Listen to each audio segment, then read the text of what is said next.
In today's video, we're examining the most stupid deaths of all time. From a photographer who climbed a condemned radio tower to a golfer who refused to leave during a lightning storm, these stories show how ignoring common sense can be fatal.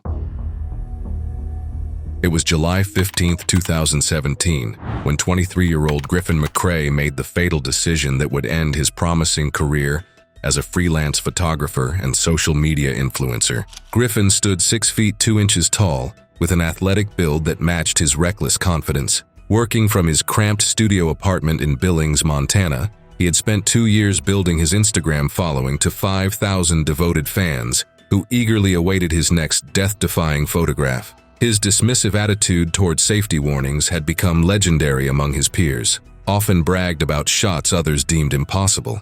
For weeks, Griffin had obsessed over an abandoned radio tower he discovered through urban exploration forums. The 200-foot structure sat isolated in rural Montana, its rusted frame promising the viral content he desperately needed to boost his stagnating engagement rates. Multiple forum users warned about structural instability, but Griffin dismissed their concerns with characteristic arrogance. His girlfriend, Brielle Knox, pleaded with him the night before, her voice trembling as she begged him to reconsider. Griffin simply laughed, telling her he had done this 100 times before while already planning his Instagram story approach. At 5:30 that morning, Griffin arrived at the remote location carrying his professional camera equipment. Wearing only sneakers, jeans, and a tank top, he completely ignored the multiple danger, unstable structure signs posted around the tower's base. His live stream began immediately, showing his followers the imposing structure against the dawn sky. The ascent started at 6:15. Griffin climbed the rusted ladder rungs methodically,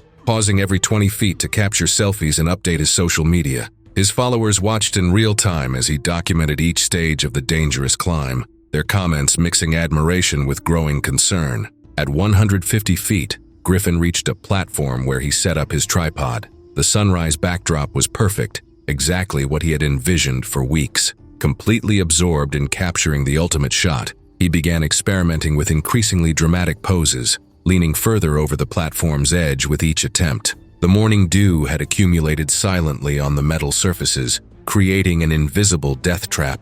As Griffin attempted his most ambitious hanging pose, his sneaker lost traction on the slick platform. His desperate grab for the railing failed catastrophically when the corroded metal support gave way under his weight. The fall lasted 4.2 seconds. Griffin plummeted 150 feet, his body striking multiple crossbeams and support cables during the descent. The impacts caused severe blunt force trauma to his head, chest, and limbs before he crashed into the rocky ground below. His camera continued recording throughout the entire fatal descent until it shattered upon impact. Emergency responders discovered Griffin's body at 8:45 when Brielle called 911 after he failed to respond to her increasingly frantic messages. They found him with his phone still clutched in his hand, displaying an unsent Instagram post that would never reach his followers. The coroner's report detailed the extensive damage: fractured skull, severed spinal cord, punctured lungs, and massive internal bleeding. Griffin's final Instagram story had posted automatically before his fall,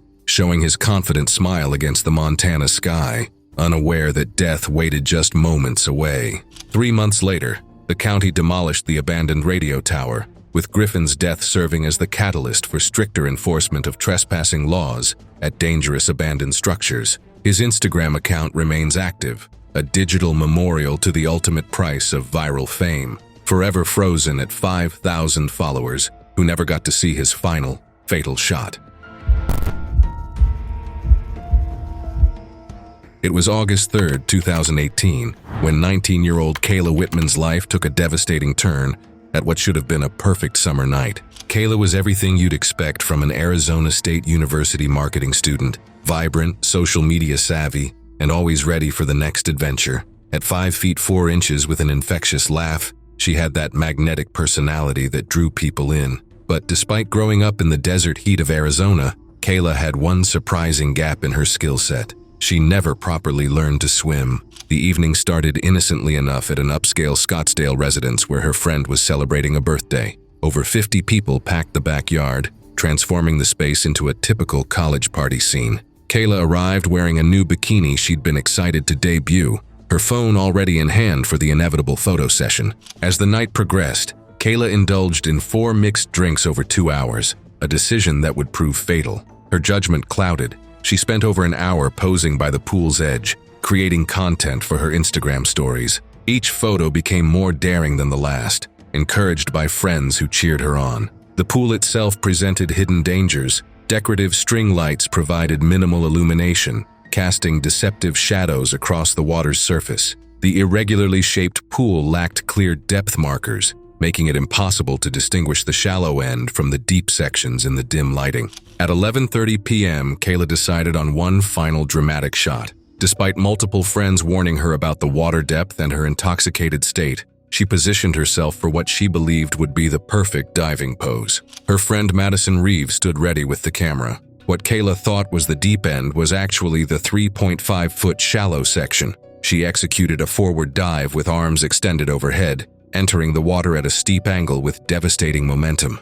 Her head struck the concrete bottom with tremendous force, instantly fracturing her cervical spine at the C4 to C5 vertebrae and severely compressing her spinal cord. The impact paralyzed Kayla from the neck down immediately. She sank motionless to the bottom while party guests initially assumed she was showing off underwater. After 45 agonizing seconds, Madison realized something was terribly wrong and jumped in to pull her friend to the surface. Kayla emerged unconscious, blood streaming from her nose and ears. Emergency responders arrived within 8 minutes, but the damage was irreversible. She had suffered catastrophic brain damage from oxygen deprivation and spinal cord trauma. 3 hours later, Kayla was pronounced dead at the hospital due to respiratory failure caused by her high cervical spinal cord injury and secondary drowning. The promising young woman who had started the evening planning her future marketing career became another tragic statistic. The aftermath brought legal consequences for the homeowner, who faced a wrongful death lawsuit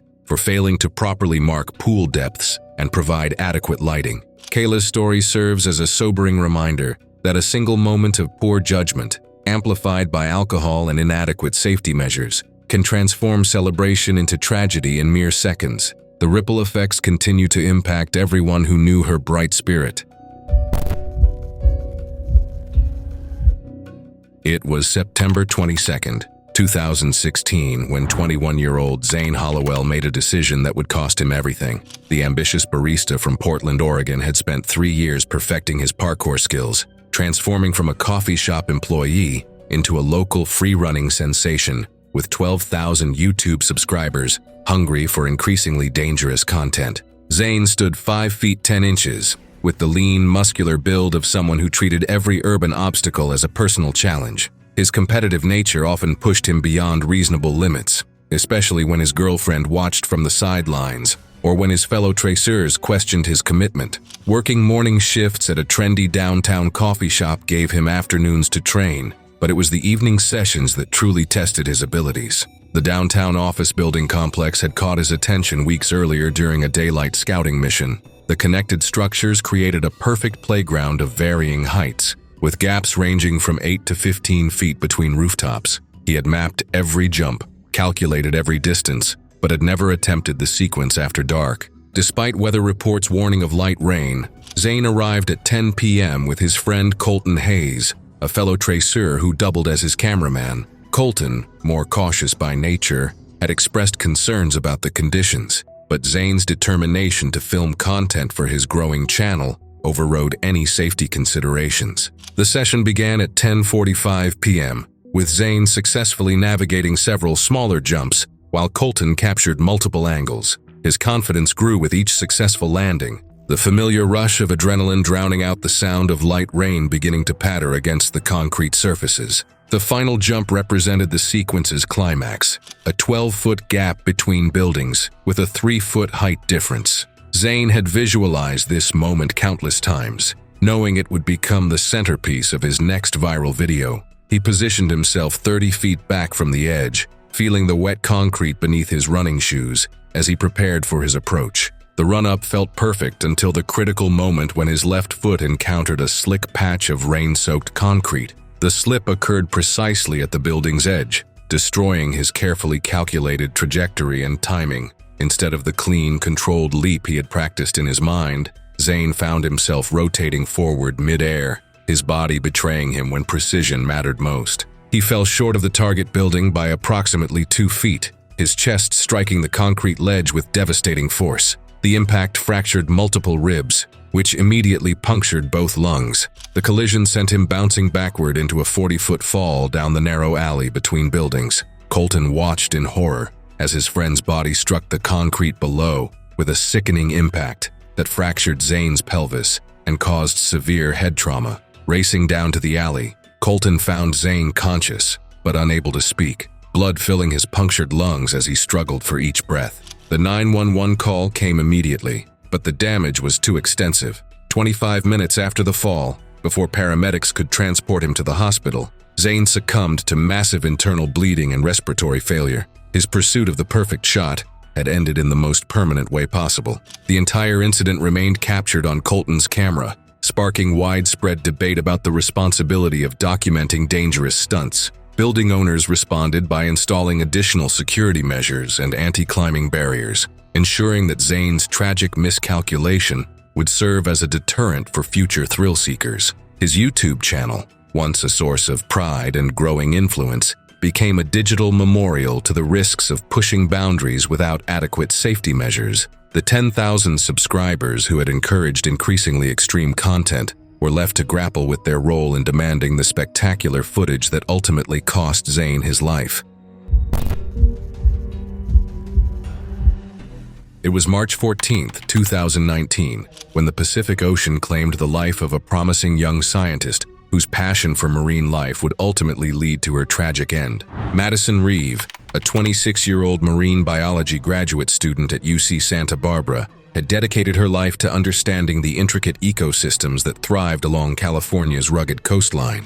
Standing 5 feet 6 inches with shoulder-length brown hair, Madison possessed an almost obsessive attention to detail that made her research exceptional, but sometimes dangerous. Her professors knew her as the student who would spend hours crouched over tide pools, completely absorbed in her work. On that fateful Thursday afternoon, Madison drove to a remote stretch of Big Sur's rocky coastline, her backseat loaded with research equipment for her thesis on sea anemone populations. Despite warnings from local fishermen about the area's notorious sneaker waves, she felt confident in her coastal fieldwork experience. Her advisor had suggested bringing a research partner, but Madison declined, preferring to work alone. At 2 p.m. during an extremely low tide, Madison positioned herself on a rocky outcrop roughly 50 feet from the high tide line. She methodically arranged her sample containers, waterproof cameras, and measurement tools around her workspace. The tide pools were spectacular that day, teeming with colorful sea anemones. For over 2 hours, Madison worked with laser focus, photographing specimens and recording measurements. She was particularly excited about a cluster of unusually large anemones in a deep pool. The rhythmic sound of waves against rocks became background noise as she lost herself in her research. At 4:30 p.m., crouched low over her specimens, Madison remained oblivious to the rapidly changing conditions. The tide had begun its aggressive return, and a distant storm system was generating increasingly powerful swells. The first warning came at 4:47 p.m., when a larger wave crashed behind her, soaking her equipment and jolting her from her scientific trance. Looking up for the first time in over an hour, Madison felt a chill of recognition. The water level had risen dramatically, and waves were now breaking much closer to her position. She quickly began gathering her equipment, her movements becoming frantic as she realized the danger. The massive sneaker wave that struck moments later was estimated at 15 feet high. Madison had no time to react as the wall of water crashed over her rocky outcrop with tremendous force. The impact swept her off the rocks and into the churning surf, where she was immediately pulled underwater by the powerful undertow. The ocean showed no mercy. Sharp, barnacle-covered rocks became weapons as the waves repeatedly slammed her against the submerged coastline. Severe lacerations opened across her head, arms, and torso, while her heavy, waterlogged clothing dragged her deeper. Despite her swimming ability, Madison could not overcome the combination of her injuries and the relentless ocean forces. The current carried her approximately 200 yards offshore before she finally succumbed to drowning, her body disappearing beneath the dark Pacific waters that had been both her passion and her destroyer. 3 days later, Coast Guard vessels recovered Madison's body. The coroner determined that she had died from drowning, complicated by severe blunt force trauma and blood loss. Madison's death sent shockwaves through the marine biology community at UC Santa Barbara. Her research advisor immediately implemented new safety protocols requiring all coastal fieldwork to be conducted in pairs with emergency communication devices. Her family, determined that their daughter's death would not be in vain, funded the installation of warning signs at the location where Madison died. The signs specifically warn visitors about the danger of sneaker waves, serving as a permanent reminder of how quickly the ocean's beauty can turn deadly. Madison Reeves' unfinished thesis on sea anemone populations was posthumously completed by her colleagues and published in her honor, ensuring that her scientific contributions would live on, even as her promising career was cut tragically short. It was June 8, 2015, when nature claimed its most stubborn victim on the pristine fairways of Tampa's exclusive West Shore Country Club. Colton Hayes, a 28-year-old regional sales manager for a prominent medical device company, embodied the relentless drive that made him successful in business. Standing 6 feet 1 inch with a stocky athletic build, Colton possessed an almost pathological inability to quit anything he started. This trait served him well in closing million-dollar deals, but it would prove fatal on that sweltering Florida afternoon. Colton had earned his reputation as the golfer who played through anything. Rain, wind, even hail couldn't drive him from the course. His twice-weekly rounds at West Shore were sacred rituals, and today's tournament qualifier represented months of preparation. He'd been chasing this opportunity since February, practicing his short game until his hands bled, determined to earn his spot in the regional championship. The meteorologists had been clear that morning. Severe thunderstorms would pummel the Tampa Bay area by 4 p.m.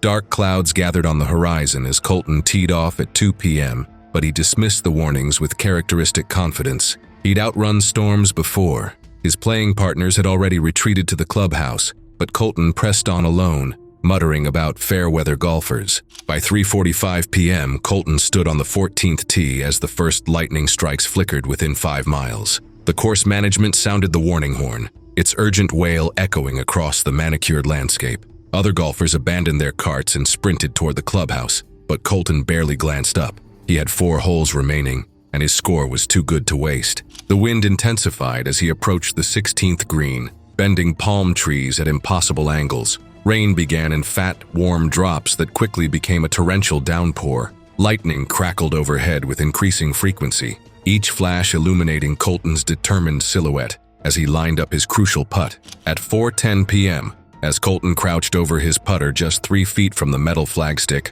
the storm unleashed its full fury. The lightning bolt that found him carried 30,000 amperes of pure electrical energy, striking the flagstick and traveling through the saturated ground into his metal spikes. The current surged through Colton's body like liquid fire, entering through his feet and exiting through his hands gripping the metal putter. His heart stopped instantly. The electrical pathway carved devastating burns along his torso, hands, and feet, while the massive discharge hurled his 190-pound frame 8 feet backward from the flagstick. Golfers watching from the clubhouse windows witnessed the brilliant flash that consumed their colleague. They found Colton motionless on the rain-soaked green, his clothing still smoldering, severe burns marking the lightning's deadly path through his body. The acrid smell of burned flesh mixed with ozone filled the humid air. Paramedics arrived within 6 minutes, their advanced life support equipment battling against nature's overwhelming force. For 45 minutes, they administered CPR and repeated defibrillation attempts. But Colton's competitive spirit had finally met an opponent it couldn't overcome. The tragedy transformed West Shore Country Club's safety protocols forever. Lightning detection systems now mandate immediate course evacuation when electrical activity appears within 8 miles. In the end, the man who never quit anything had finally encountered something that wouldn't quit on him. It was January 19, 2017, when 24-year-old Brielle Knox made a decision that would cost her everything. The freelance photographer had moved from sunny California to Duluth, Minnesota just 6 months earlier, drawn by stunning winter landscapes that would set her portfolio apart. Brielle stood 5'5" with flowing blonde hair she often left uncovered, despite brutal Minnesota winters. Her artistic eye was undeniable, but her impulsive nature and tendency to dismiss safety warnings from seasoned outdoor enthusiasts had earned her a reputation among local photography groups. She prioritized the perfect shot over practical precautions, often choosing fashion over function. That frigid morning, temperatures plummeted to -15 degrees Fahrenheit. Local authorities had issued warnings about unpredictable ice conditions following a recent warm spell, but Brielle dismissed these concerns as overly cautious. She arrived at the popular frozen lake at 6 a.m., determined to capture the sunrise for her growing Instagram following.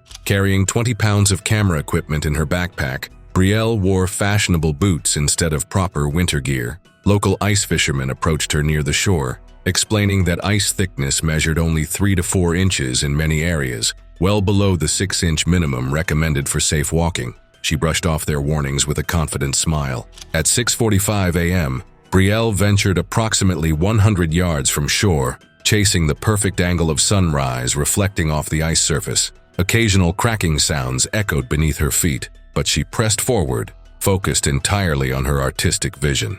Setting up her tripod for a long exposure shot, she heard a loud crack and felt the ice shift beneath her weight. Instead of retreating to safety, Brielle attempted to quickly capture her planned photographs. As she moved to a different position, her weight caused a 6-foot diameter section of thin ice to give way completely. She plunged into the 34-degree water below, her heavy camera equipment immediately dragging her downward. The shock of frigid water triggered an involuntary gasp response, causing Brielle to inhale water as she struggled beneath the surface. Her waterlogged winter clothing became impossibly heavy, while her expensive camera gear continued pulling her deeper. She fought desperately to reach the surface and grab the ice edge, but the thin ice continued breaking away under her weight. Within 2 minutes, the extreme cold water caused rapid loss of muscle control and coordination. Brielle could no longer swim effectively or climb out, her movements becoming increasingly sluggish. Her camera equipment, once her pride and joy, now served as an anchor, dragging her toward the lake bottom.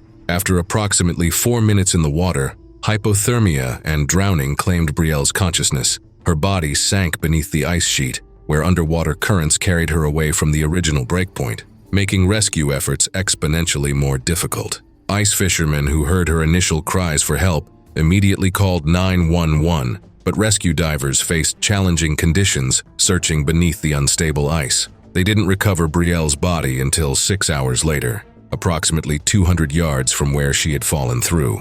The coroner determined the cause of death as drowning complicated by severe hypothermia. Brielle's core body temperature had dropped to 78 degrees Fahrenheit. Her camera equipment, still strapped to her body, had prevented any chance of survival. The tragic incident prompted Duluth city officials to install additional warning signs about dangerous ice conditions and establish a real-time ice thickness monitoring system. Brielle's death served as a stark reminder that nature's beauty often conceals deadly dangers, and no photograph is worth risking human life. If these tragic tales left you stunned.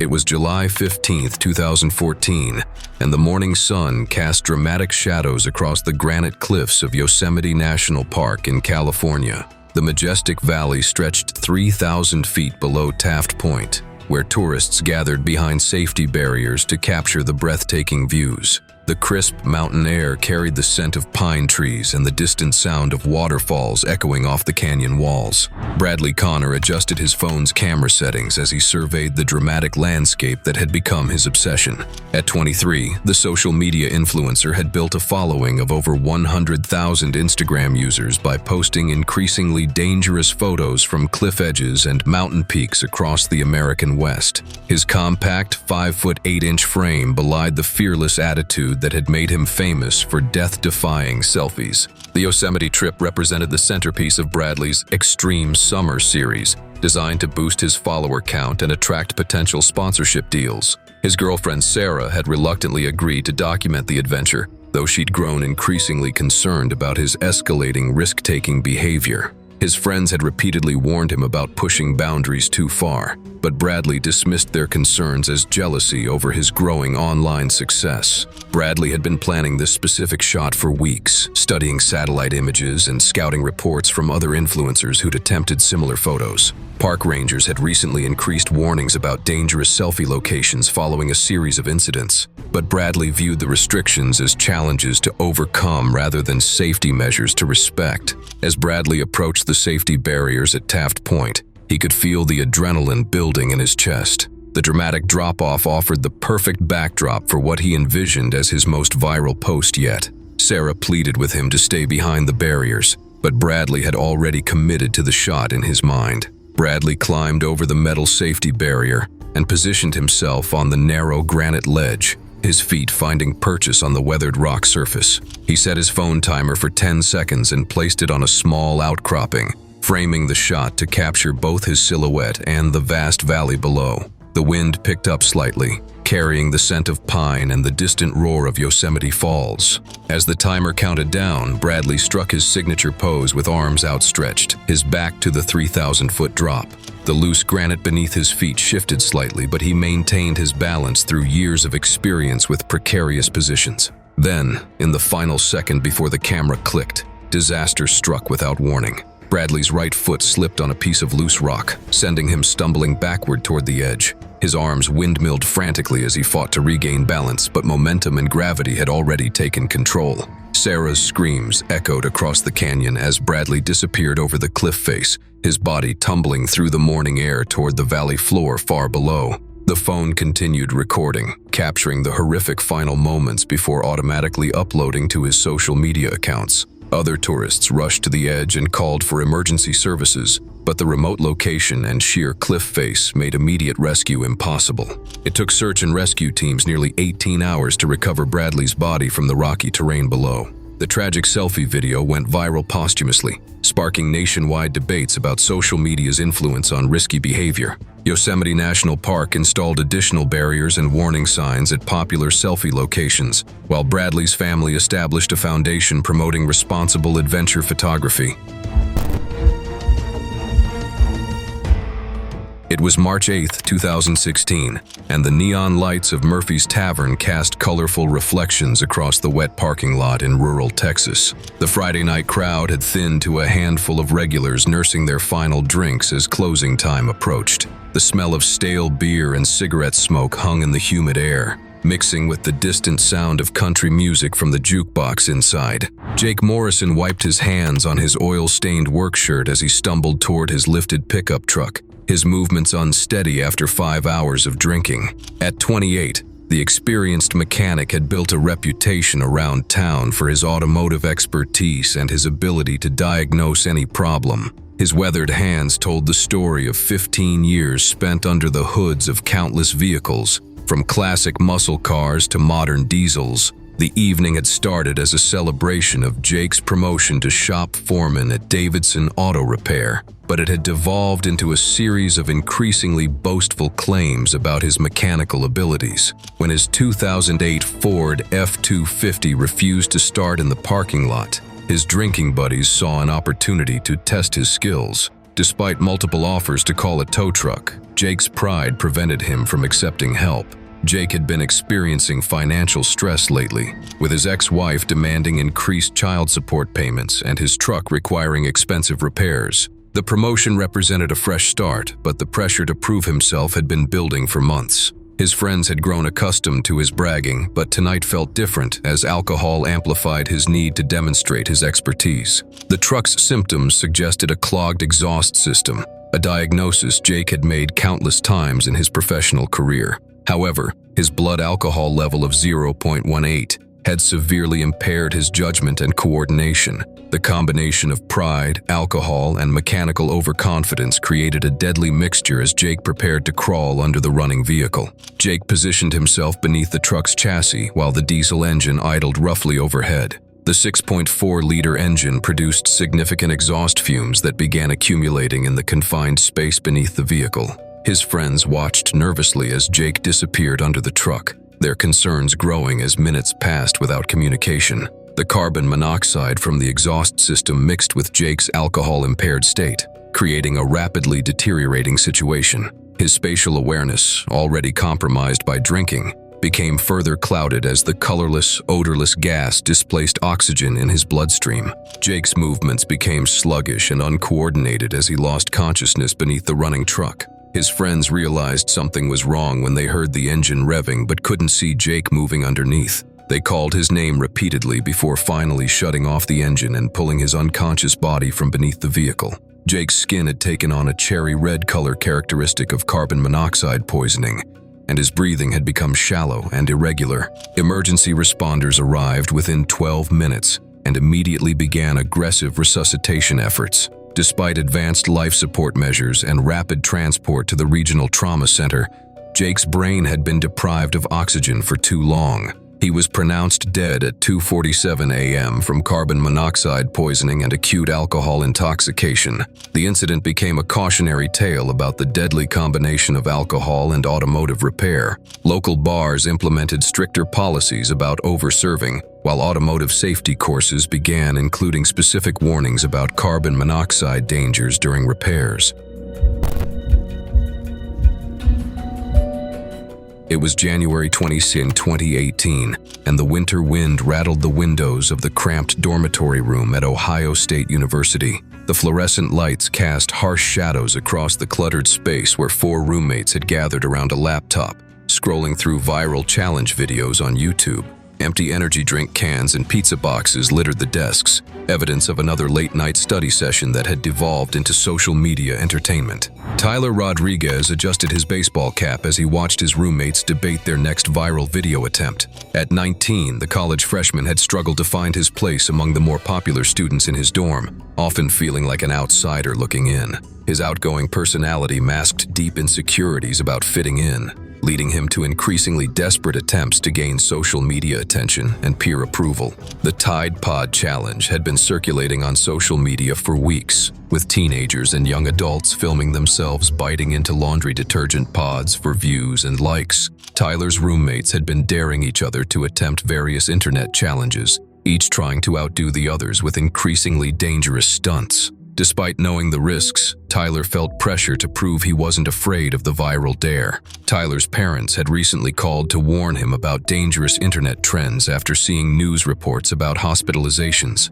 His mother had specifically mentioned the detergent pod challenge, pleading with him to use common sense and avoid peer pressure. However, the desire to finally gain respect from his roommates outweighed his parents' concerns and his own better judgment. The brightly colored detergent pods sat innocuously on the shelf above the washing machines in the dormitory basement. Tyler had researched the challenge online, convincing himself that he could bite the pod and spit out the contents before any real damage occurred. His roommates set up their phones to capture multiple angles, planning to edit the footage into a viral video for their YouTube channel. Tyler held the Tide Pod between his fingers, its colorful exterior designed to look appealing, despite containing concentrated chemicals. His roommates counted down from 3 as Tyler raised the pod to his mouth, their cameras recording every moment. The plan was simple: bite, spit, and become internet famous. The moment Tyler's teeth punctured the pod's outer membrane, everything went catastrophically wrong. The concentrated detergent chemicals immediately began burning his mouth and throat, the caustic substances causing severe tissue damage on contact. Instead of being able to spit out the contents, Tyler found himself choking as the chemicals triggered violent muscle spasms in his throat. Tyler's eyes widened in terror as he realized he couldn't expel the toxic substances. The burning sensation spread throughout his mouth and down his esophagus as he began convulsing uncontrollably. His roommates dropped their phones and rushed to help, but Tyler had already lost consciousness as the chemicals entered his bloodstream and began attacking his internal organs. Emergency responders arrived within 8 minutes, but the damage was already extensive. The concentrated chemicals had caused severe burns to Tyler's respiratory system and triggered multiple organ failure. Despite aggressive treatment at the University Medical Center, Tyler Rodriguez was pronounced dead at 3:23 a.m. from chemical poisoning and respiratory failure. The incident sparked nationwide outrage and calls for social media platforms to ban dangerous challenge videos. Tyler's parents became advocates for internet safety education, while YouTube implemented stricter policies against content promoting harmful activities. It was September 3, 2017, and the late afternoon sun blazed mercilessly over the suburban backyard in Phoenix, Arizona. Colorful balloons and streamers decorated the patio where 30 family members and friends had gathered for David and Lisa Chen's gender reveal party.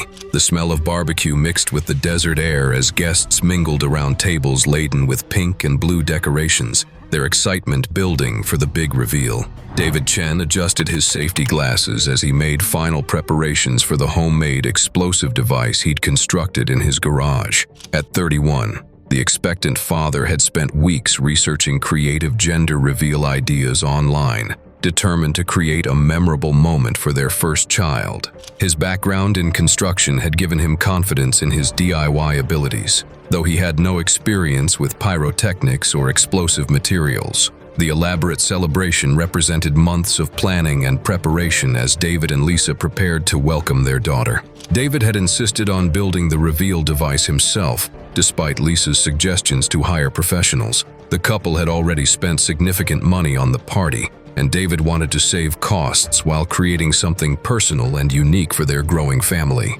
David's research had led him to various online tutorials and forums discussing homemade explosive devices for gender reveals. He'd purchased commercial-grade powder and metal containers, following instructions he'd found on YouTube and Pinterest. His neighbors had grown accustomed to the sounds of construction coming from his garage, unaware of the dangerous project taking shape inside. The device consisted of a metal pipe filled with pink powder and a homemade fuse system designed to create a dramatic explosion of color. David had tested smaller versions in his backyard, but the final device was significantly larger to ensure visibility for all the party guests. His wife had expressed concerns about the safety, but David assured her that his construction experience made him qualified to handle the project. As the sun began to set, David positioned the device in the center of the backyard, while guests gathered in a semicircle around the designated area. Children sat on blankets in front while adults stood behind them, everyone holding their phones to capture the moment.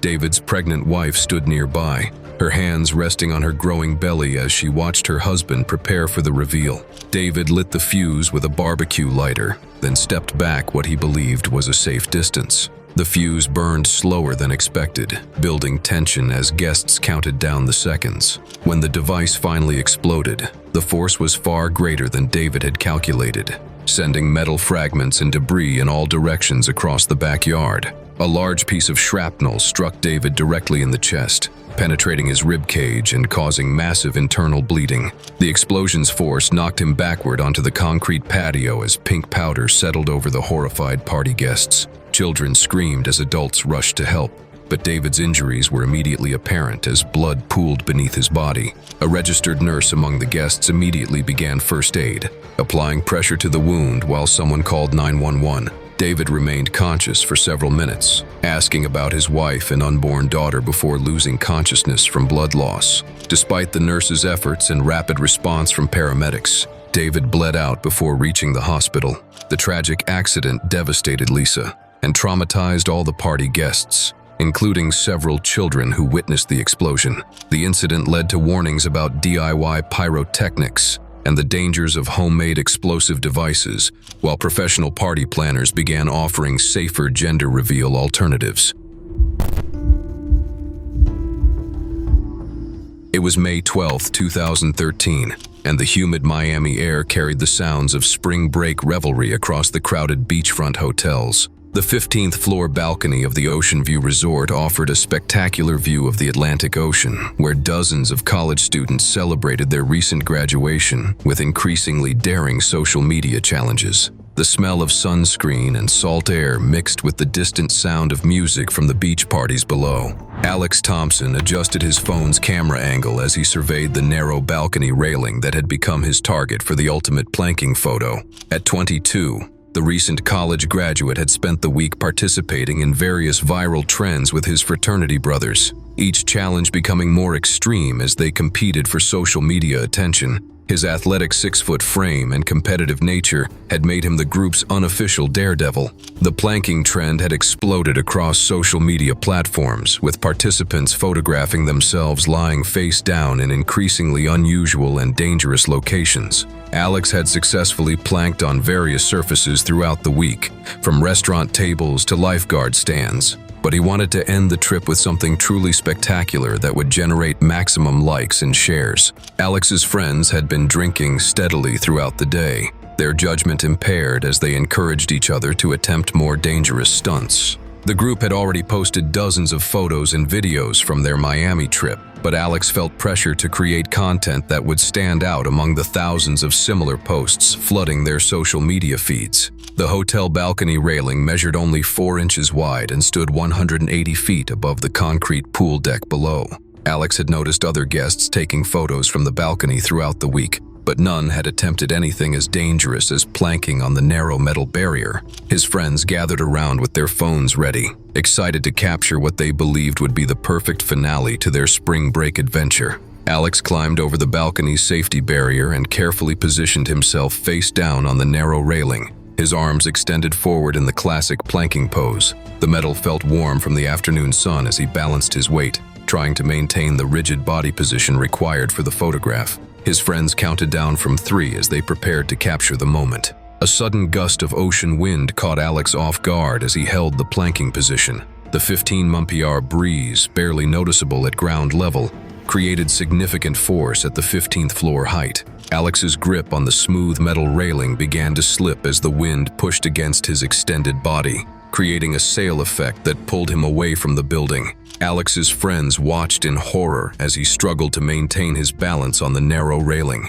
His fingers scrambled for purchase on the smooth metal surface, but the combination of wind, gravity, and his precarious position made recovery impossible. Within seconds, Alex lost his grip completely and fell backward into the empty air, his body tumbling through the afternoon sky toward the concrete below. The impact was instantaneous and fatal as Alex struck the pool deck with tremendous force. Hotel guests screamed as they witnessed the accident, while his friends on the balcony called desperately for emergency services. Despite immediate response from hotel security and paramedics, Alex Thompson was pronounced dead on impact from massive trauma. The hotel implemented stricter balcony safety measures and increased security patrols following the incident. Alex's death became a widely cited example of the dangers of extreme social media challenges, leading to the rapid decline of the planking trend. It was August 18, 2014, and the late afternoon sun cast long shadows across the suburban driveway in Lancaster, Pennsylvania. The ALS Ice Bucket Challenge had reached fever pitch across social media, with celebrities and ordinary citizens alike dumping buckets of ice water over their heads to raise awareness for the disease. The sound of lawnmowers and children playing echoed through the quiet neighborhood as families enjoyed the final weeks of summer. Marcus Williams wiped sweat from his forehead as he surveyed the elaborate setup he'd constructed for his Ice Bucket Challenge video. At 27, the construction worker had been nominated by several co-workers and felt obligated to participate in the viral phenomenon that had captured the nation's attention. His muscular 6'2" frame reflected years of physical labor, while his calloused hands showed the wear of countless construction projects across central Pennsylvania. The challenge had evolved from simple bucket dumps to increasingly elaborate productions, as participants tried to outdo each other's creativity. Marcus had spent his weekend constructing a pulley system using a 12-foot aluminum ladder and a large metal bucket capable of holding 5 gallons of ice water. His construction background had given him confidence in rigging systems, though he'd overlooked the overhead power lines running just 8 feet above his driveway. Marcus's wife, Jennifer, had offered to help with the setup, but he'd insisted on handling the project himself as a matter of pride. The couple had been struggling financially since Marcus's hours were cut at the construction company, and he saw the viral video as a potential boost to his small side business doing home repairs. His plan involved climbing the ladder while holding the heavy bucket, creating a spectacular waterfall effect that would impress his followers and potential customers. As Marcus prepared for his video, he positioned his phone on a tripod to capture the full spectacle. His wife watched nervously from the kitchen window, having expressed concerns about the proximity of the power lines throughout the weekend. The overhead electrical cables carried 7,200 volts and were positioned exactly 6 feet above the ladder's maximum reach. Marcus climbed the aluminum ladder while gripping the metal bucket filled with ice water. The combination of metal ladder, metal bucket, and electrical conductivity created a perfect storm of dangerous conditions. As he reached the top of the ladder, Marcus raised the bucket above his head to create maximum impact for the video. The moment the metal bucket made contact with the overhead power line, 7,200 volts of electricity surged through the metal container, and down the aluminum ladder. Marcus's body became part of the electrical circuit as the current traveled through him to the ground, causing immediate cardiac arrest and severe electrical burns. The massive electrical shock threw him backward off the ladder, his body convulsing as he struck the concrete driveway. Jennifer witnessed the accident through the kitchen window and immediately called 911 while running to her husband's aid. Marcus's body showed severe electrical burns where the current had entered and exited, while his heart had stopped beating from the electrical shock. Smoke rose from his clothing and the metal ladder, which had been welded to the bucket by the electrical arc. Paramedics arrived within 7 minutes and immediately began advanced cardiac life support, but the electrical damage to Marcus's heart and nervous system was too severe. Despite 30 minutes of aggressive resuscitation efforts, Marcus Williams was pronounced dead at 4:23 p.m. from electrocution and cardiac arrest caused by high-voltage electrical contact. The power company faced scrutiny for inadequate clearance warnings around residential power lines, while the ALS Association added safety guidelines to their ice bucket challenge materials. Marcus's tragic death became a cautionary tale about everyday electrical hazards in residential areas. It was March 11, 2016 in Chicago, Illinois.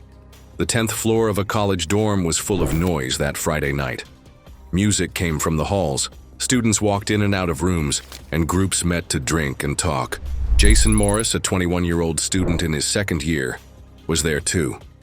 He was not known for sports or schoolwork, but around the dorm he had made a different kind of name for himself. Jason was the one who would take chances. He had climbed onto roofs, slid down stair rails, and even stepped out onto ledges before, all to get a reaction from friends. That night, Jason was with a group of students in his room. Music played, and drinks were being shared. The talk turned to stunts, and someone said how he had once climbed between windows before. The idea quickly became a dare. Some students told him not to, but others laughed and pushed him to do it. Phones were taken out, and the pressure to perform grew. Sure of himself as always, Jason moved toward the window to prove he could do it again.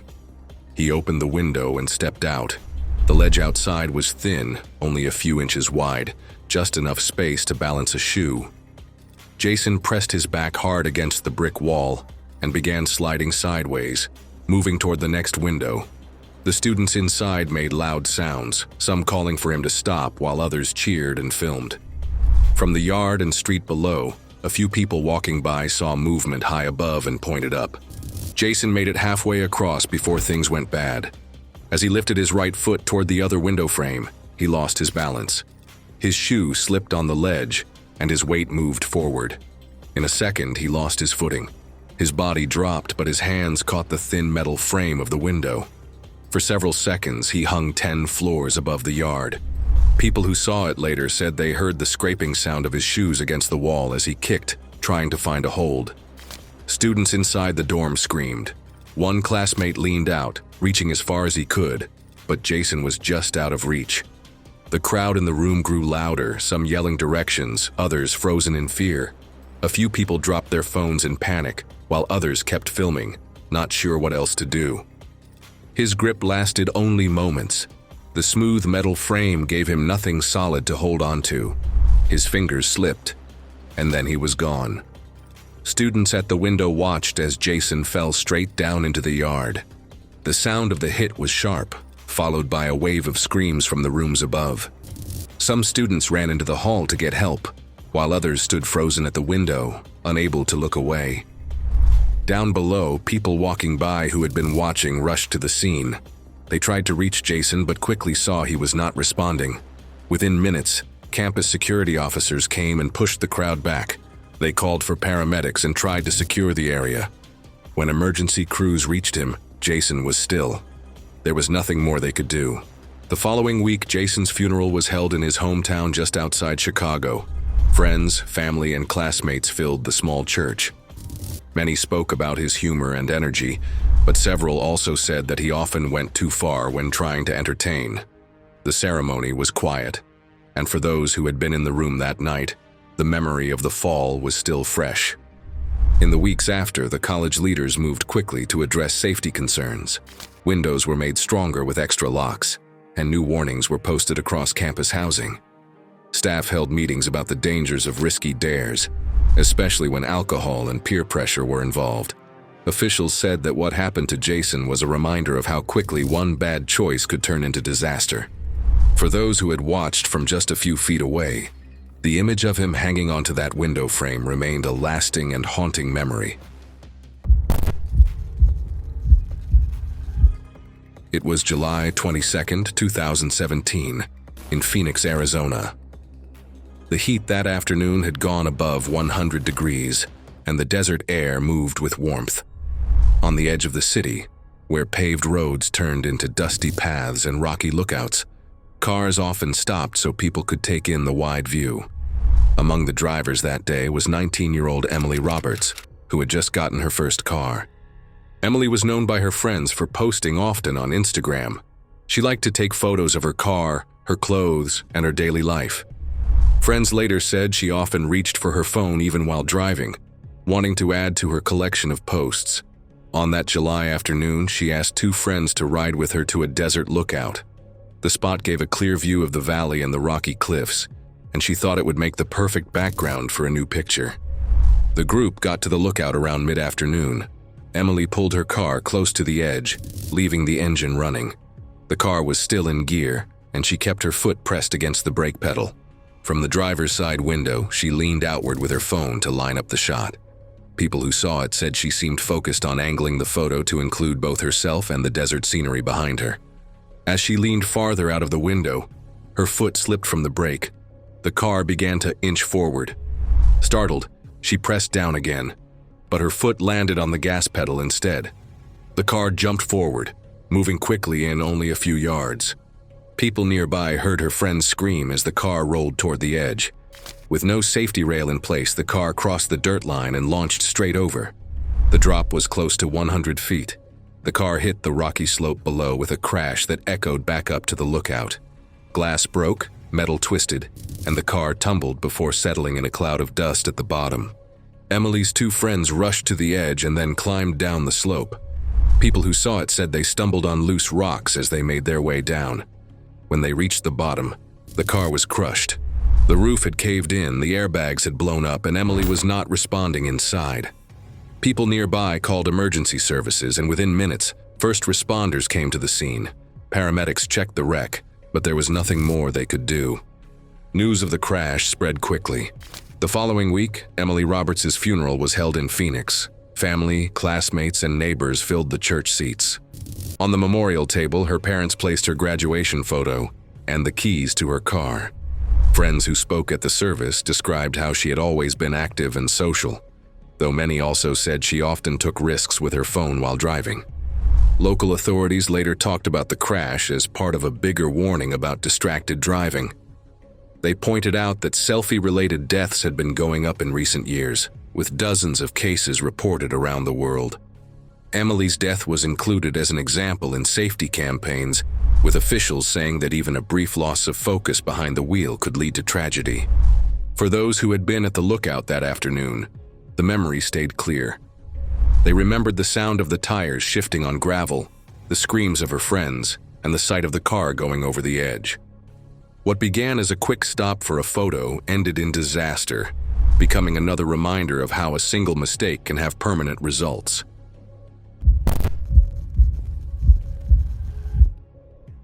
It was July 4, 2015 in Houston, Texas. The streets of a neighborhood were filled with families celebrating the holiday. Grills filled the air with smoke, children waved sparklers, and groups of adults gathered outside their homes. Among the crowd was 23-year-old Anthony Garcia, a warehouse worker known to his friends as the one who always took chances. People often said he never turned down a dare, especially when alcohol was involved.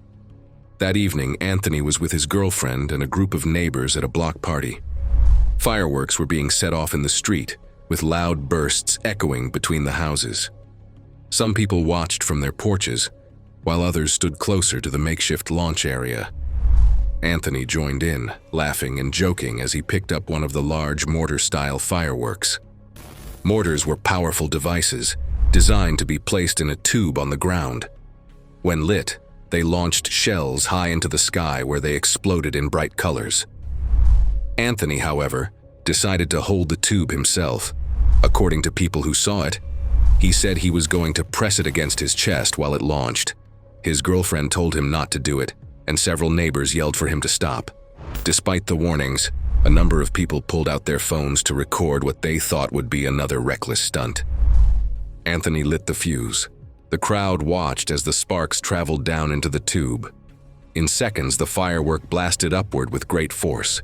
The kickback drove the tube hard against his chest, and the blast went off at close range. People who saw it described seeing a blinding flash of light followed right away by a loud boom. Anthony fell instantly onto the pavement. The phone recording stopped as screams filled the street. Some people dropped what they were holding, while others rushed forward to try to help. His girlfriend knelt beside him, yelling for help, while neighbors tried to push back the smoke and debris. Children were hurried away by their parents as panic spread across the block. Within minutes, emergency services were called to the scene. Neighbors tried CPR while waiting for paramedics, but it was clear that the damage had been very bad. When the first responders arrived, they quickly confirmed that there was nothing more they could do. The celebration turned into chaos as police and medical crews secured the area. News of the accident spread across the neighborhood and beyond. Anthony Garcia's funeral was held a week later, drawing hundreds of people from the community. Friends, family, and co-workers came to pay their respects, many still in shock at how a moment of carelessness had ended so suddenly. His family asked that the phone videos never be shared, wanting to prevent further pain from the images of his final moments. Local authorities later talked about the case during public safety announcements. They reminded residents that fireworks were not toys, and that mishandling them was both illegal and deadly. Officials explained how mortar shells were designed to be held steady in grounded tubes, not held by hand, and that the force of the launch could be fatal. Anthony's death was described as a preventable tragedy and became an example used in Houston's yearly fireworks safety campaigns. For those who were present that night, the memory was hard to forget. The sound of the explosion, the sudden quiet that followed, and the sight of neighbors rushing forward all remained clear in their minds. What was meant to be a celebration of independence had ended in disaster, showing how a single reckless act could change a community in an instant.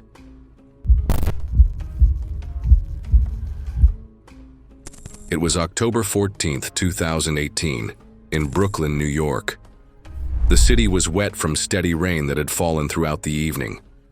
Umbrellas crowded the sidewalks, and the smell of wet pavement carried down into the subway stations. At one of the platforms, 27-year-old Malik Hassan waited for his train. He had been working long hours at a local restaurant, and friends later said he often joked about finding shortcuts to avoid delays. Among those jokes was the risky idea of crossing the tracks to catch a train on the opposite side.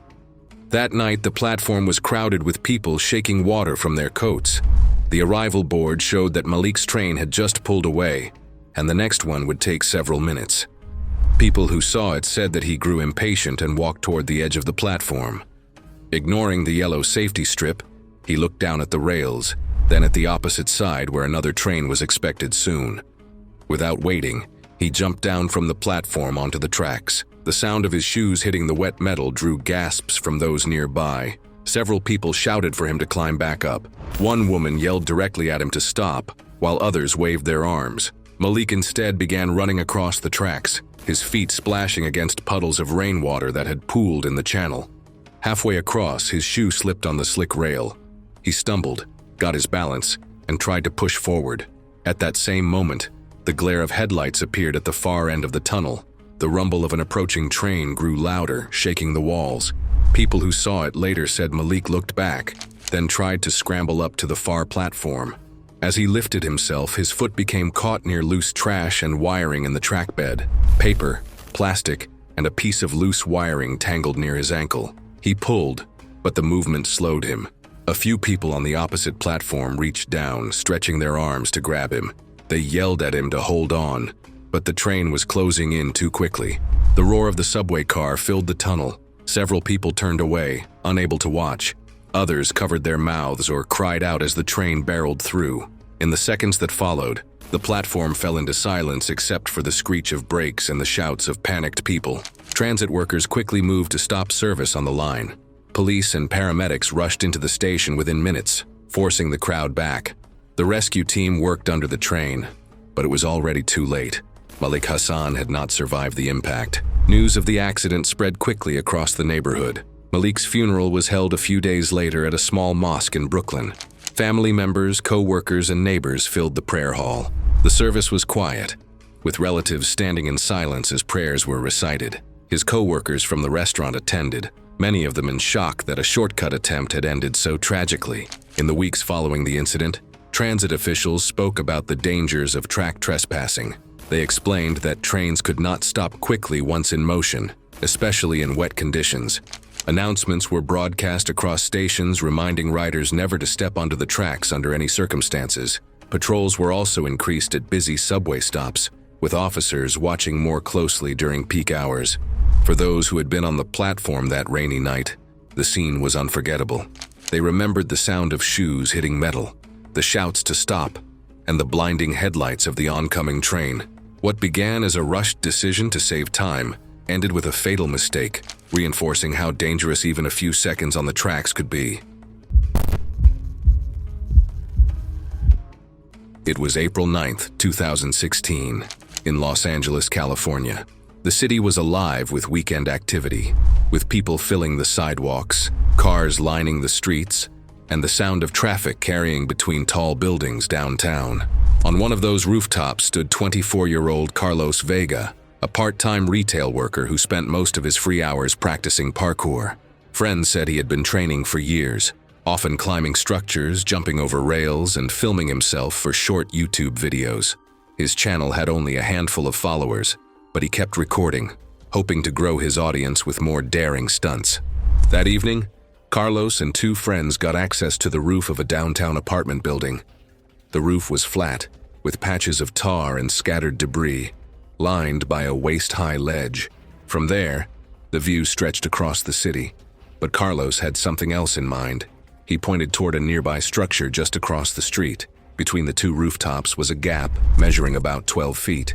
People who saw it later said Carlos told his friends he wanted to try to jump across and capture it on video. One of his friends strongly objected, warning him it was too risky. The other hesitated but kept holding the camera. Carlos insisted, moving back to create a short running start. His shoes scraped against the gravel as he lined himself up, preparing to run toward the edge. The camera began recording, pointed squarely at him. Carlos ran forward.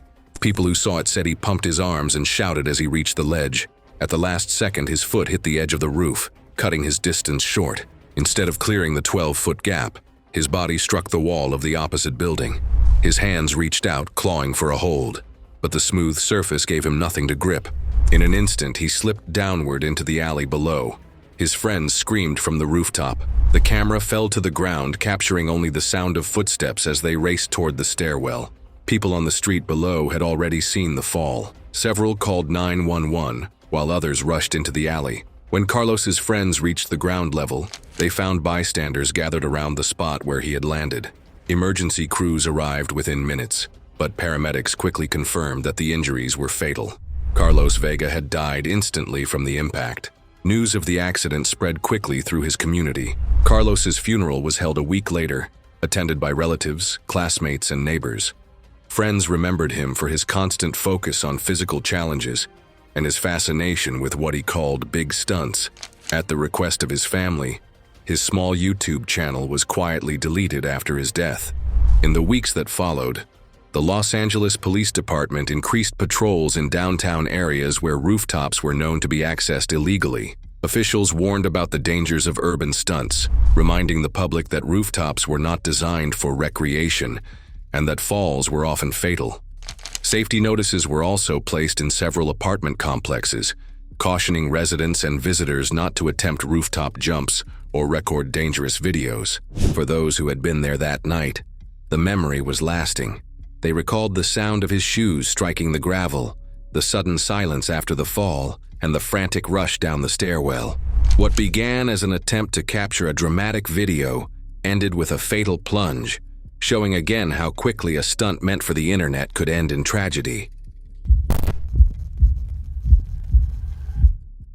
It was December 16th, 2017, in rural Kentucky. The night was cold, with frost covering the fields and a clear sky overhead.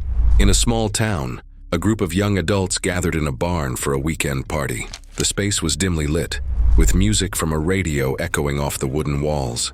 Beer bottles lined a table, and voices carried through the open doors into the night.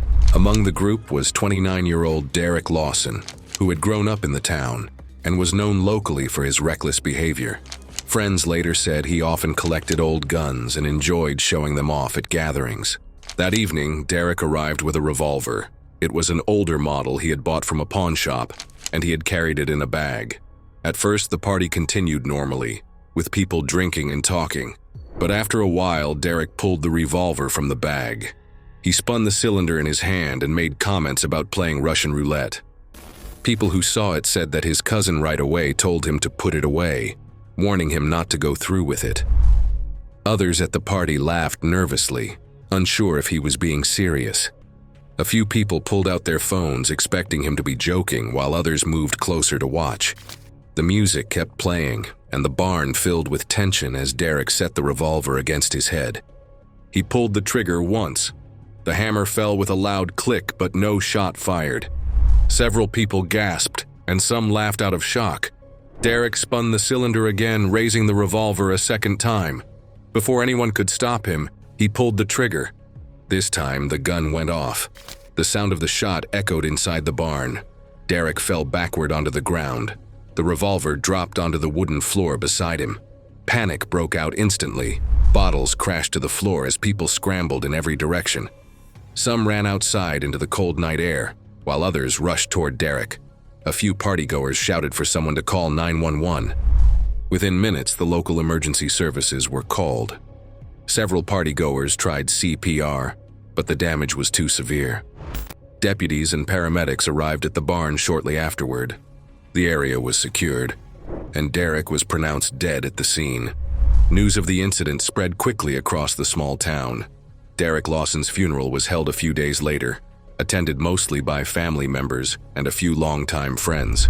The service was private, with his relatives asking that the circumstances of his death not be widely discussed. Neighbors respected their wishes, and many avoided bringing up the details in public. Local sheriffs later talked about the case indirectly during school assemblies and community events. They spoke about the dangers of guns and stressed that weapons were not toys. Officers explained that games with real guns had led to tragedies before, and this case was another example of how quickly things could go wrong. They urged residents to treat all guns as loaded and to secure them properly. For those who had been in the barn that night, the memory stayed vivid. They remembered the sound of the cylinder spinning, the click of the empty chamber, and the sudden crack of the second shot. The chaos that followed, with people shouting, phones dropping, and footsteps rushing across the wooden floor, left a mark on everyone present. What began as a party in a rural barn ended with silence and shock, a reminder that reckless stunts with guns often have fatal consequences. Thanks for watching, but remember, every risk has its price. The next story is already waiting on the end screen. Click it if you're ready to witness another final moment.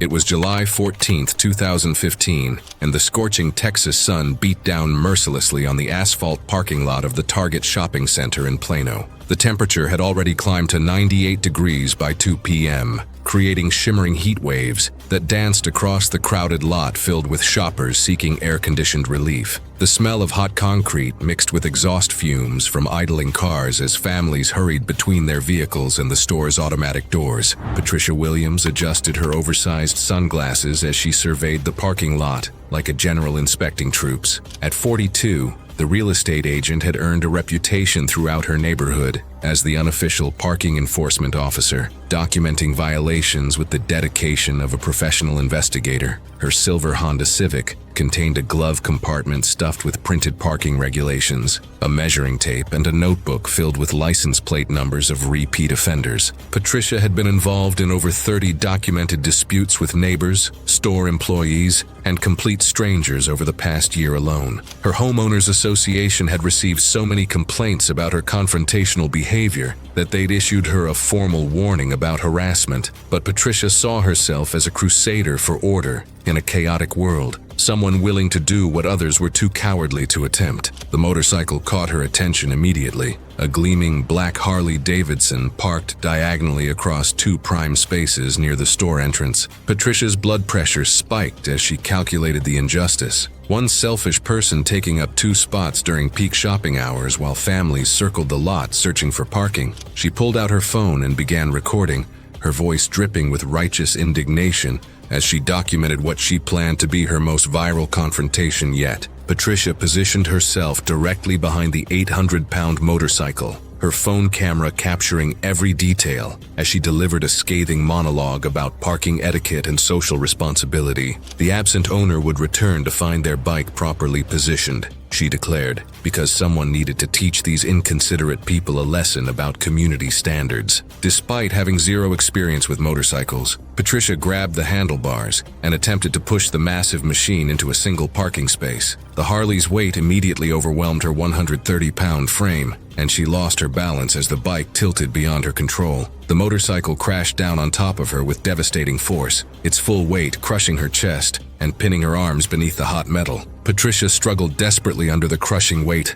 her phone still recording as she gasped for air that wouldn't come. The motorcycle's engine guard pressed against her ribcage, preventing her lungs from expanding while the scorching exhaust pipe burned through her blouse. Her legs kicked frantically against the asphalt as she fought to free herself, but the bike's position made escape impossible. A few minutes later, a Target employee discovered Patricia's body still trapped beneath the motorcycle, her phone's battery finally dead after recording her entire ordeal. Security footage revealed her confident approach and fatal miscalculation, while her final video showed the moment her parking lot vigilantism turned deadly. The motorcycle's owner returned to find police tape and paramedics, completely unaware that his parking choice had inadvertently caused a death. Patricia's story became a viral cautionary tale about the dangers of taking justice into your own hands.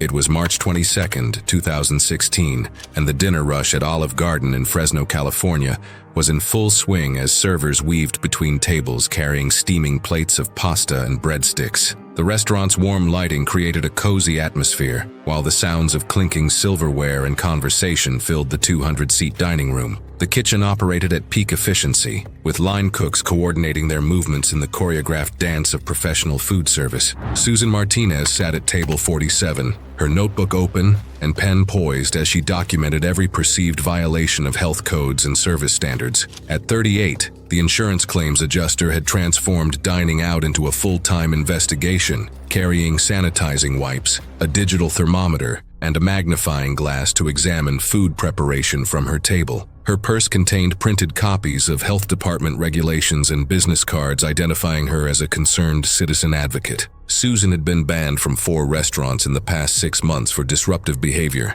including climbing over a counter at Applebee's to inspect their ice machine and demanding to see food storage temperatures at Denny's. She maintained a detailed spreadsheet of violations and had filed 17 complaints with the health department, though none had resulted in citations. Tonight's visit to Olive Garden was part of her systematic campaign to clean up Fresno's restaurant industry. When Susan observed a server briefly touch the rim of a plate while delivering salad, she immediately demanded to speak with the manager. Her voice carried across the dining room as she accused the staff of flagrant health code violations and threatened to shut down the restaurant with a single phone call. The manager, trained in de-escalation techniques, politely explained their sanitation procedures while offering to comp her meal. Susan's demands escalated as she insisted on conducting her own kitchen inspection, claiming she had authority as a tax-paying citizen to ensure public safety. When the manager refused her entry to the restricted kitchen area, Susan announced she would find her own way in, to gather evidence of the violations she was certain existed. During a shift change, Susan slipped through the employee entrance and into the bustling kitchen,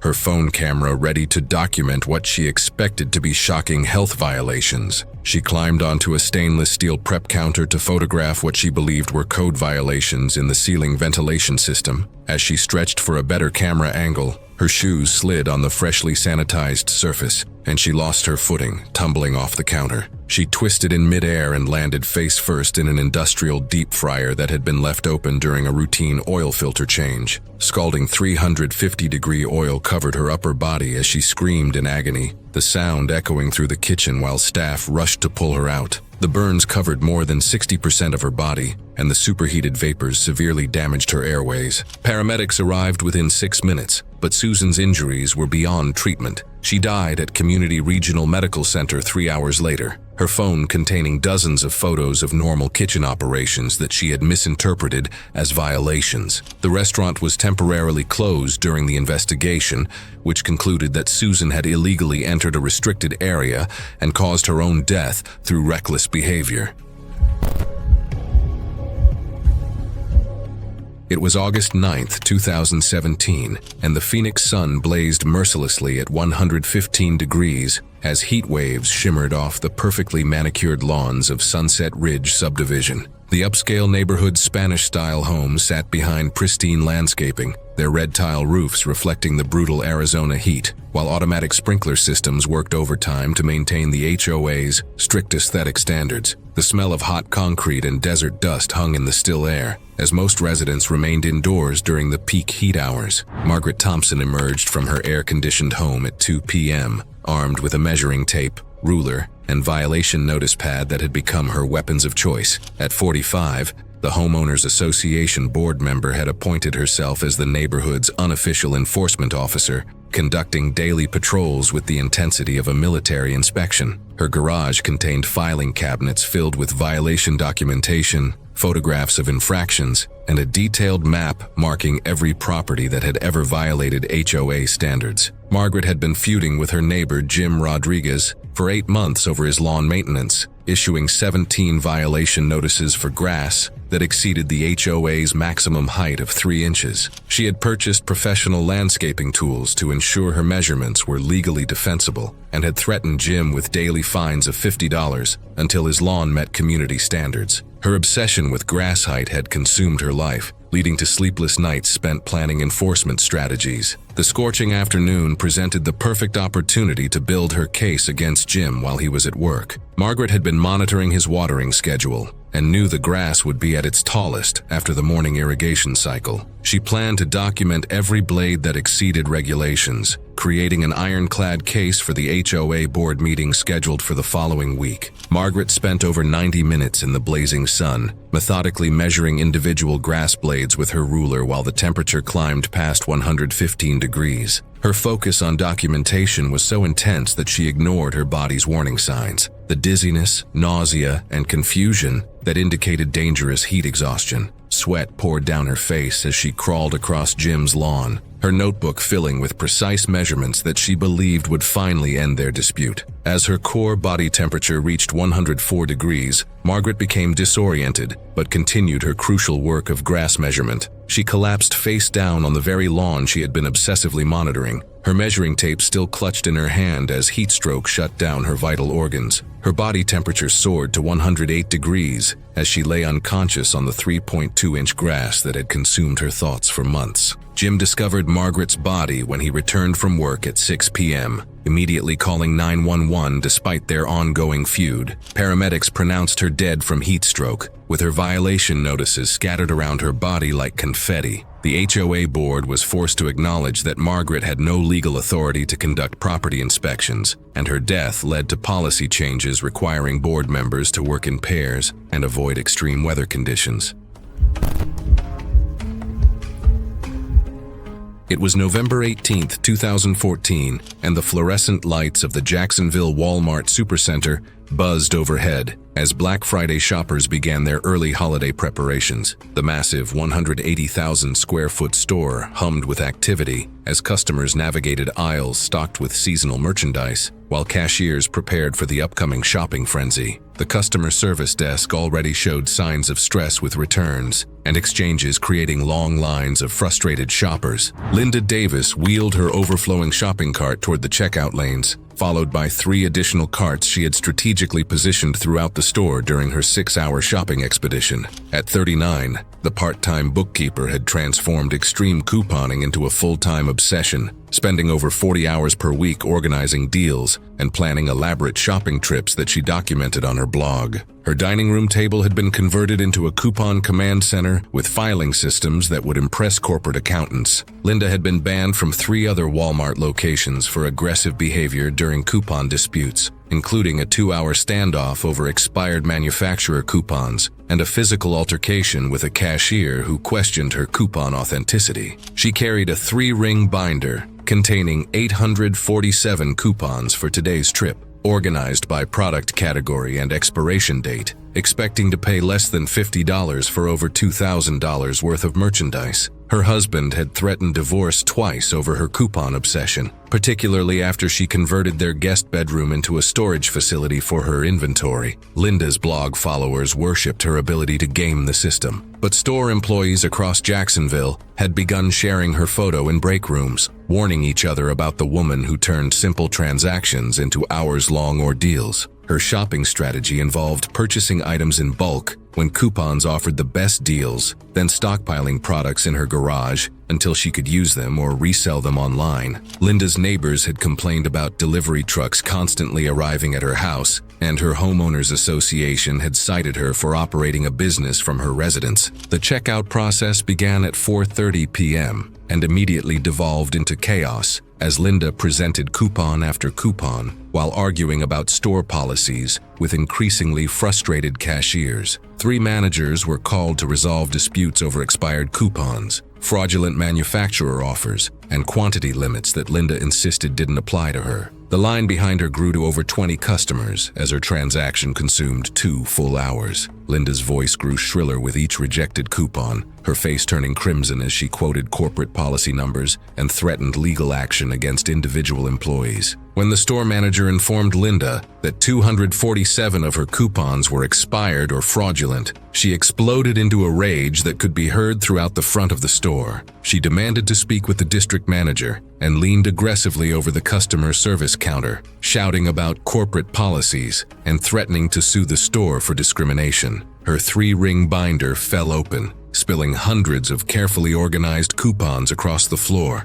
as she stepped onto a small platform behind the counter to get a better view. Linda lost her footing on the wet surface, slipped on promotional flyers scattered across the platform, and fell backward, striking her head on the concrete floor with a sickening crack that silenced the entire checkout area. Her skull fractured on impact, causing massive brain hemorrhaging as her carefully organized coupons scattered across the floor like confetti. She lost consciousness immediately, her body convulsing as customers screamed and employees called 911. Emergency responders found Linda surrounded by hundreds of coupons, many of which investigators later determined were sophisticated counterfeits. She died at Memorial Hospital from her head injuries, with police discovering over $50,000 worth of fraudulent coupons in her possession. Walmart implemented new policies, limiting coupon quantities and requiring identification for large coupon transactions, while Linda's death became a case study in retail fraud training programs.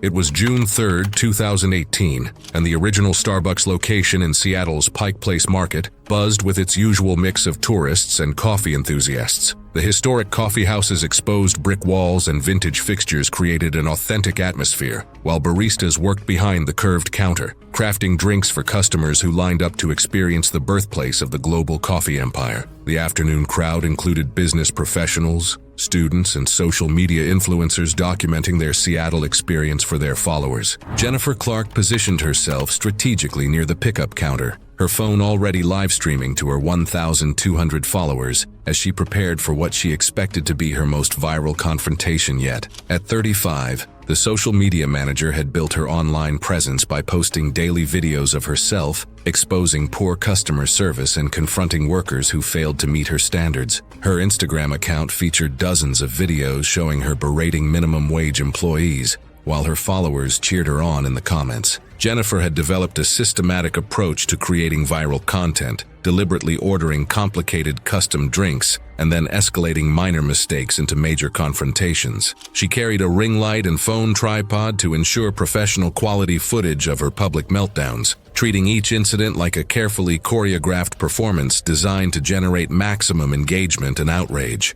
Her complicated order, a venti iced skinny vanilla latte with oat milk, extra foam, light ice, 2 pumps of sugar-free vanilla, and cinnamon powder, had been prepared by a nervous teenage barista who accidentally used regular vanilla syrup instead of sugar-free. Jennifer saw this as the perfect opportunity to create content that would trend across multiple platforms while simultaneously destroying the young employee's confidence. Jennifer climbed onto a wooden chair and then onto a small cafe table to get the perfect camera angle, while live streaming her tirade about unacceptable service standards to her growing audience. Her followers flooded the chat with fire emojis and encouragement as she gestured wildly, pointing at the terrified barista while delivering a scathing monologue about millennial work ethic and customer service failures. The antique cafe table, designed for coffee cups rather than supporting a 140-pound adult, began to wobble under Jennifer's animated movements. She was so focused on her performance and the positive feedback from her livestream audience that she ignored the creaking sounds and unstable surface beneath her feet.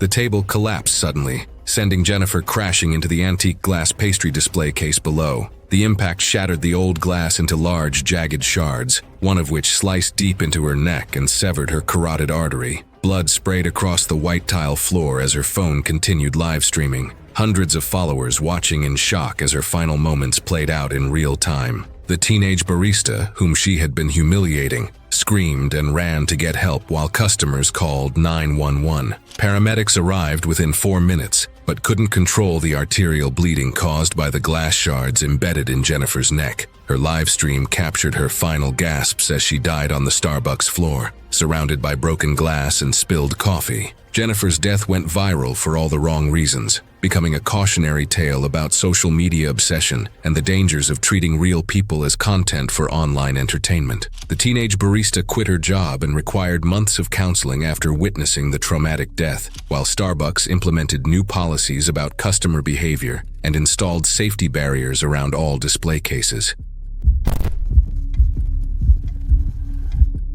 It was December 15th, 2013, and the Best Buy electronics store in Atlanta hummed with pre-holiday shopping activity as customers browsed the latest gadgets and televisions. The 45,000 square foot showroom displayed wall-mounted TVs of every size, while sales associates helped families choose entertainment systems for their holiday celebrations. The customer service desk already showed signs of holiday stress, with returns and exchanges creating longer than usual wait times. Carol Johnson wheeled a massive box containing a 65-inch LED television toward the returns counter, her face set in the determined expression that Best Buy employees had learned to dread. At 44, the retail manager had ironically become the store's most notorious customer, exploiting return policies with the precision of a legal scholar and the persistence of a debt collector. Her home office contained detailed spreadsheets tracking return periods, warranty terms, and manager contact information for every major retailer in Atlanta. Carol had been returning the same model television to Best Buy every few months for over 2 years, claiming various defects to secure full refunds before purchasing identical replacement units. Store employees recognized her elaborate scheme,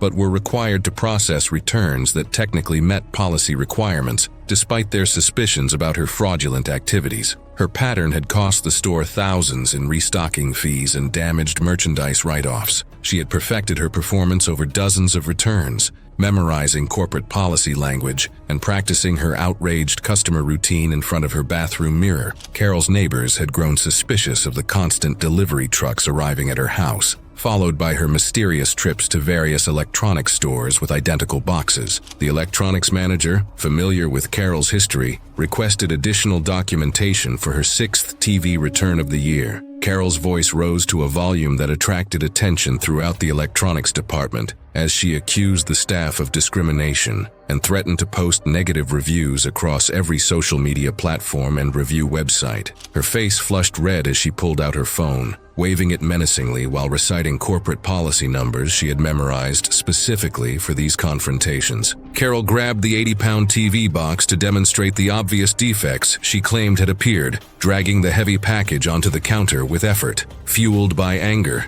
She tried to lift the front end of the box high enough to show the damage to the manager. Her arms shook violently under the weight, the cardboard flexing as she struggled to keep her grip. Mid-rant, her sweaty hands slipped. The 80-pound box toppled forward off the counter, striking her shoulder and forcing her violently off balance. Carol stumbled backward and lost her footing on the tile floor, falling hard and striking the back of her head. The combined impact of the box and her fall caused a loud, sickening crack that echoed through the electronics department. She lay motionless, her arms twitching. The fall had fractured her cervical vertebrae and severely damaged her spinal cord, leaving her unable to breathe on her own. Employees rushed to lift the box off her and called 911, but Carol went into cardiac arrest minutes later and was pronounced dead shortly after paramedics arrived. Investigation revealed her extensive return fraud scheme, with records showing she had illegally returned over $30,000 in merchandise across multiple stores using fabricated defect claims. Best Buy implemented new return tracking systems and policies to prevent similar fraud schemes, while Carol's death was ruled accidental despite her criminal activities. The incident became a training case for retail workers about the importance of following return policies while maintaining safety protocols, and her estate faced criminal charges for the fraudulent return scheme that had consumed her final years. Thanks for watching. Want to watch more? Click on your screen now.